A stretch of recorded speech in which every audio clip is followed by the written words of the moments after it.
আউযু বিল্লাহি মিনাশ শাইতানির রাজিম। বিসমিল্লাহির রহমানির রহিম। আমি সর্বপ্রথম সে আল্লাহর দরবারে শুকরিয়া আদায় করি, আলহামদুলিল্লাহ। আমি আজকে যে বিষয়টি নিয়ে আপনাদের সঙ্গে কথা বলবো অত্যন্ত গুরুত্বপূর্ণ এবং আপনারা অত্যন্ত মনোযোগী হয়ে কথাগুলো শুনবেন। ধনী আর গরিবের মধ্যে সুখ শান্তিটা কীভাবে বিরাজ করে আমি এটা আপনাদেরকে কিছু এক্সাম্পল দিয়ে বুঝাই দেব। ধনীদের সম্পত্তি অনেক, তাদের শারীরিকভাবে অনেক বিলাসিতা রয়েছে, ভোগ রয়েছে, কিন্তু অন্তরের সুখটা কম। এটা কি বিশ্বাস করেন আপনি? আর ধনী আর গরিবদের শারীরিক বিলাসিতা নেই, ভোগ বিলাস নেই, কিন্তু অন্তরের অফুরন্ত সুখ বিরাজ করে। এটা কি আপনি জানেন? যেমন ধরেন, ধনীরা খাটে ঘুমায়, সুন্দর পরিবেশে আরামদায়ক বিছানায়, কিন্তু ঘুম কিনতে হয় ঔষধ দিয়ে।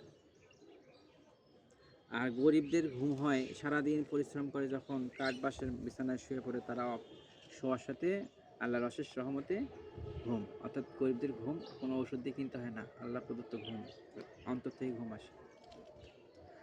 আর ধনীদের অনেক খাবার বিলাসিতা সামনে পড়ে থাকে, অনেক খাবার, অনেক আয়োজন, খাইতে পারে না। কি? ডায়াবেটিস। কি? এ রোগ সে রোগ।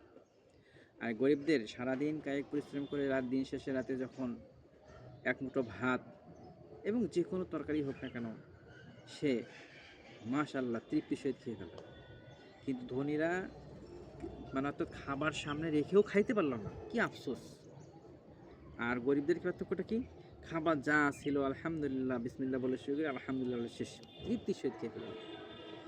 তো ধনীদের এহকালে শারীরিক ভোগবিলাস থাকবে হয়তো, দেখা যাবে সুখী, কিন্তু আসলে অন্তর থেকে তারা অসুখী, তারা কখনো সুখী হইতে পারবে না। আর ধনীরা আর গরিবরা দুনিয়াতে শারীরিকভাবে মনে হবে যে অসুখী, কিন্তু অন্তর থেকে তাদের ভেতরে সুখ বিরাজ করে।